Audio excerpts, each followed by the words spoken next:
wasn't so inner focused and self-focused, and maybe I could have seen more things. What a pile of shit. The police say that it was eerily silent when they walked in the house until they announced that they were there. Police department, police department. Hello, help, Yes. please! He's just sitting there getting ready. All right, Jimmy, it's game time. Get your head in the game. It's just acting. You just gotta pretend. Get yourself there. Act like you care. Police department, police department. Showtime. The stage is set. It looks like Jimmy found his wife, Amy, hung herself. They don't ever say it. I guess you can't say hung on YouTube, but that's what they're going with. But she has no significant injuries, but Jimmy would have you believe a lot of things. They piled into the basement to take over Jimmy's life-saving efforts. Lols. Now that Jimmy had a moment to process what was going on, he dramatically ripped his shirt off and broke down on the basement floor.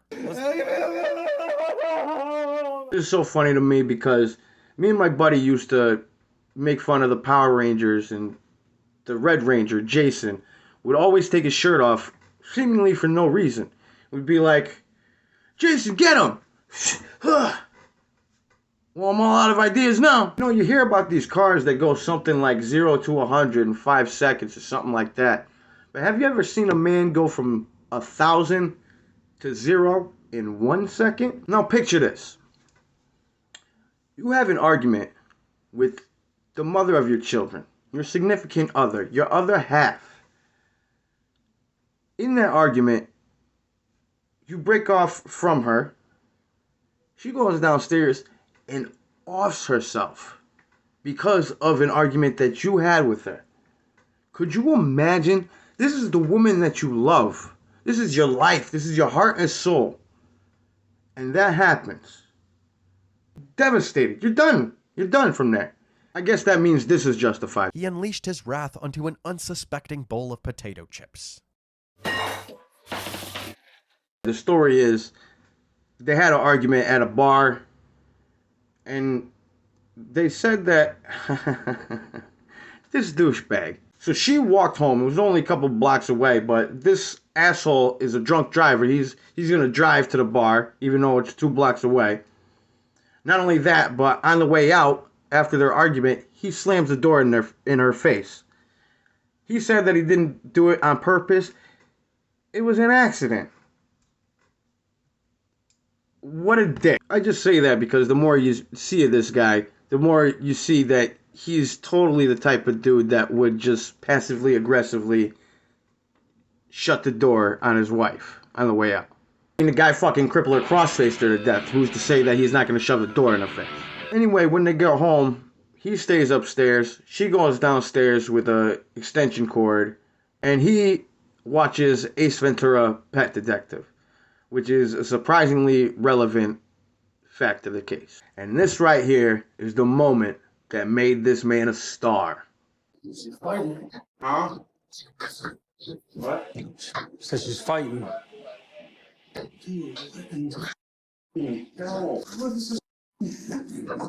Crazy response. It's a bold move, or an interesting strategy, to say the very least, to outright show your disappointment that your wife is still alive. So then, he calls up his daughter, who, by the way, is waiting on him for a ride home. Calls her up, says, hey, there's an emergency. Don't go anywhere. We had an emergency. Don't go anywhere. There's an emergency. Don't go anywhere. I'll talk to you in a little bit. She can't go anywhere. She got no ride. And you're not giving her any information. That's the worst fucking thing, to tell somebody that there's an emergency, but not tell them what it is. When people do the thing where they're like, I need to tell you something, but I gotta tell you in person. I hate that. I think that's the stupidest thing in the world. Like, why? So you could see the look of sadness on my face? I don't understand what's different from over the phone and It don't make no sense to me. Even text it to me. I don't... Sometimes you just gotta rip the Band-Aid off. Usually it's one of those types of situations. Anyway, when he was talking to his daughter on the phone, he kept himself very composed. The next call was to his mother, and he did not keep it that on this one. Oh, I don't know what to do, Mom. I don't know what to do. Oh, this is terrible. I gotta talk to the cops. But the cops do notice, through all of this crying, there's not any tears building up on this man's face. One officer also notes that the ceiling in the basement might be too low for someone to hang themselves from. So he gives his best Jim Halpert from The Office impression and thinks about it. According to Jimmy, the family started their day in high spirits by making breakfast together and getting Ashley ready for school. Just listening to music and... He paints this picture of this perfect morning family where it's a group effort, apparently, to get this girl ready for school. Jimmy decided to leave work early, so around 12:30 p.m., he came home and took a nap. The guy just decided to go home early and take a nap? What the fuck? Ashley had a friend over. She made everybody dinner. 6:30, we rolled out to take them to the game. Of course. I could have told you, this is the type of guy to use the phrase roll out to take his teenage daughter to a game. What a jag. Don't say roll out unless you're going hard to work, you're in the military, or you're an Autobot. So not only is he drinking and driving, he's going to be picking some kids up after he's boozing. She was texting right in front of him. She was doing some dirt. But apparently the argument had nothing to do with that. Jimmy, who just picked up his family and moved from either the top or the bottom to the other side of the country, has been there for less than a year, wants to pick it up again and move back to where they came from. Amy is less than enthusiastic about this. So she says, Well, I hope that works out for you. so then they plan to leave, but she wants to leave. She'd rather walk than be in the car with him. Could you blame her? So Jimmy's story is that Amy got home, took the extension cord, went down to the basement, did her thing, and then at some point afterwards, he went to go check up on her and found her like that. This is also where we find out about the childish games that Jimmy definitely played and slammed the door in Amy's face. Amy was angry at him for slamming the door in her face as they left the bar. But according to Jimmy, it was just an accident. He did forget to hold the door for her, but he didn't slam it intentionally. Roll out is the type of guy to do this. Apparently at 8:40 was when Jimmy woke up from his drunken stupor, decided to get behind the wheel of his car to pick up his daughter and her friend. But before he did that was when he wanted to check up on Amy and kind of make amends with her. Has she ever tried anything like this before? Never had anything ever. Like, we live a healthy lifestyle, we work out, we go rock climbing 3 times a week in Ann Arbor. We go rock climbing 3 times a week. We go rock climbing 3 times a week. I bet she's miserable, dude. Like, I bet she's like the wife from Step Brothers. Flat. It's so flat. I can't even. The worst thing I've ever heard. This is $1,200 a week for voice lessons, and this is what I get? She hates everything about the way he has everything. Oh, he just sounds like a intolerable jag. This is where we also hear that this is the best job that he's ever had. That can't be denied. And the guy can just pick up and move anytime he wants to, too. So that's great for him. The police go through the house at some point, and they don't find any bombshell evidence, but they do get her phone and her laptop. So Jimmy's fucked a little bit. We hear from Amy's family, who paint the picture that I've seen already of Jimmy. We start off by knowing that he waited 14 hours before he told any of them what happened to her. The investigators learned that back in 1997, when Amy was just 13, she had a son named Caleb. What? We just skip over this part? Anybody else wonder? Fuck. No, forget it. Jimmy and Amy dated at the end of high school.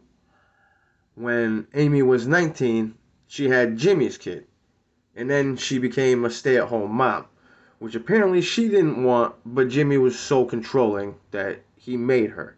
That's what her family says anyway. And it does make sense as you hear more. He controlled everything about what they ate, what they did, and everything like that. He's a fucking jag. They say that when disciplining the children, Jimmy frequently would take it too far. And this is never elaborated on. I don't know what the laws are, but it must mean something when you turn 17. Because when Caleb, Amy's first child, turns 17, he decides to move in with his grandparents, Amy's parents. So, to punish everybody, I guess, Jimmy says that Amy is not allowed to see anybody anymore. Cops are going through Amy's phone, and they start finding out what a douche nozzle Jimmy really is.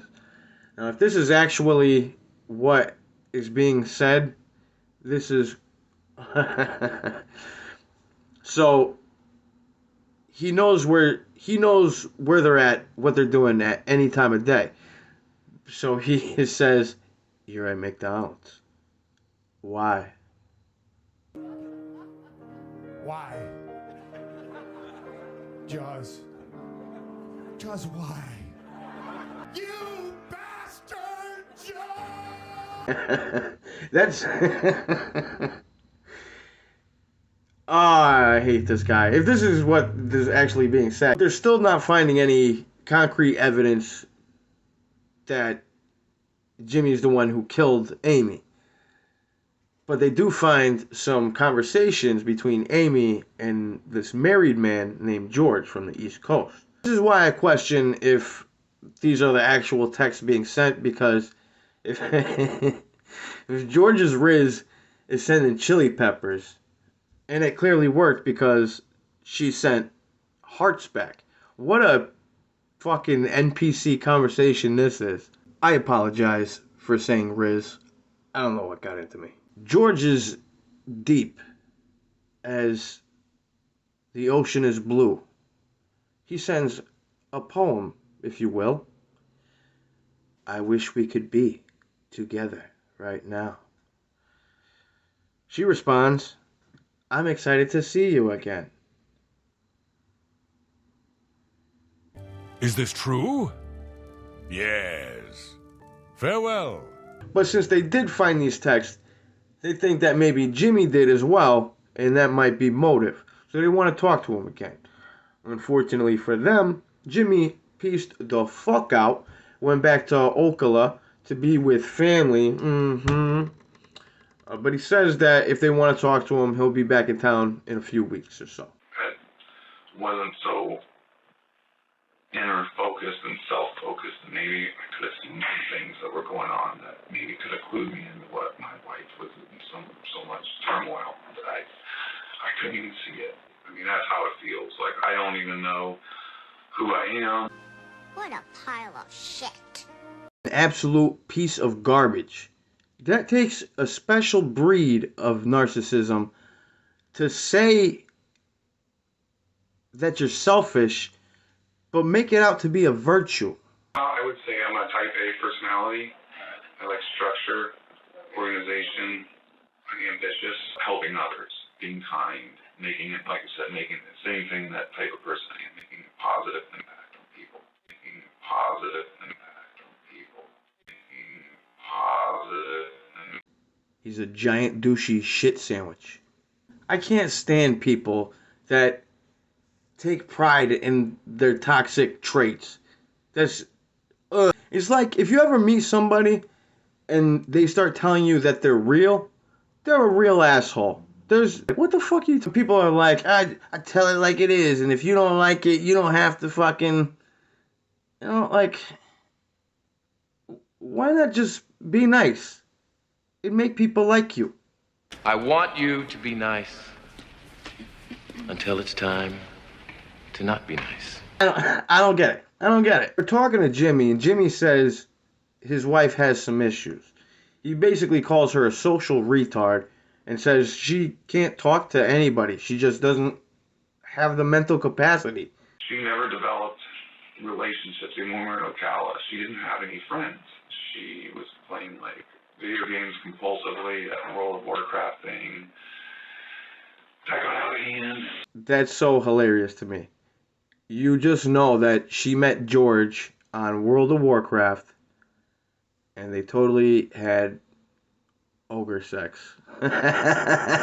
Jimmy reveals he totally hooked up with a chick once. There was one time when I went to the Isle of Man and hooked up with this chick. You should have seen it, bro. It was like crazy. They tell Jimmy that Amy had something on the side. He doesn't believe it. He thinks she's too fucking stupid. She has no ability to. She didn't seem to have the capacity to, like, talk to people, man. I mean, she was, like, incredibly introverted. Clearly, Jimmy underestimated Amy's charm. Charm obviously equates to ability to hold a conversation and use a messaging app. With such a douchebag Jimmy is, this guy is having a blast telling Jimmy that his wife's ogre fucking some dude. There was a lot of stuff that she had tried to delete there, but, I mean, we're talking, telling this other guy she loves him. I don't know about loving Amy, but I know the guy loves Chili's. They both do. Jimmy's such a prick that he almost passes a lie detector test because he doesn't give a shit. Detective Rothman sends out a forensic team to figure out if it would be possible for this 5'6" girl to hang herself in a 7-foot basement. Turns out, nah, not so much. Jimmy gets charged with open murder, which means it's up to the jury to decide if it's first degree, second degree, or whatever it is. When they meet up with Jimmy, he forgot all about this. Amy who? This guy's got a fiance. But he still thinks of himself as a valiant victim. That's how you sleep at night. Oh. Well, I guess I don't understand that question. Okay. He's so pissed that he has to face consequences. He can't. He really thinks he's justified. He's not guilty, but he's behind bars. He's got a $10 million bond. But the defense has a bombshell for everybody. And his name's Jim Carrey. The phone searches they get from Jimmy's phone that shows that he's looking at searches for Jim Carrey movies and other Showtime shows, the exact shows that he had told police that night that he had watched. Amy's son even takes a stand at some point. We find out that Jimmy is a bit of a choker. I was spun around, or maybe I turned around, and then I was choked from behind on the floor for multiple seconds. It felt like forever. So you see that he would choke somebody was to stop him from choking somebody else. The cops who were there said that his behavior, which was way over the top, super dramatic, This is terrible. and a little bitchy, was a red flag for them. George takes the stand just to kind of rub his just to kind of rub it in Jimmy's face a little bit. That's what I get out of it. His daughter, she's fucked forever, and you can tell right here. My mother overindulged in alcohol frequently, and she became intoxicated very easily and frequently as well, which would cause her to be not herself at all. She would be meaner and more violent. Right, totally how kids talk, right? Obviously, she was prepped for this case, and she's on her dad's side. This poor girl. They're trying to paint Amy as a drunk, and her blood alcohol level was barely over the legal limit to drive. That's there's no alcoholic that can just have that much and be good. If anything, that proves to me that she's capable of controlling her drinking. From now on, he has no control over anything that happens in his life. He is sentenced to 45 years, 20 to 45 years. He'll be eligible for parole not till 2040. Case closed. I just want to add in here somewhere that I don't mean any disrespect to the victim or the victim's family or anything like that. I just wanted to make fun of this guy. He seems like a real fucking creep. I might not be have the best opinion right now because I did get hit in the head pretty hard this week. It'll take a lot more than a concussion to stop good old COLLETTISSIPPI. Wait a minute. What? Who are you? What? Shh. You smell that? What? I smell crickets. If you did like the video, please do hit that like button. If you didn't, the dislike button's right next to it. If you have anything to add, just want to call me a prick, please do leave a comment. Subscribers are always more than welcome and wanted desperately. Hopefully I'll see you in the next one. Take it easy.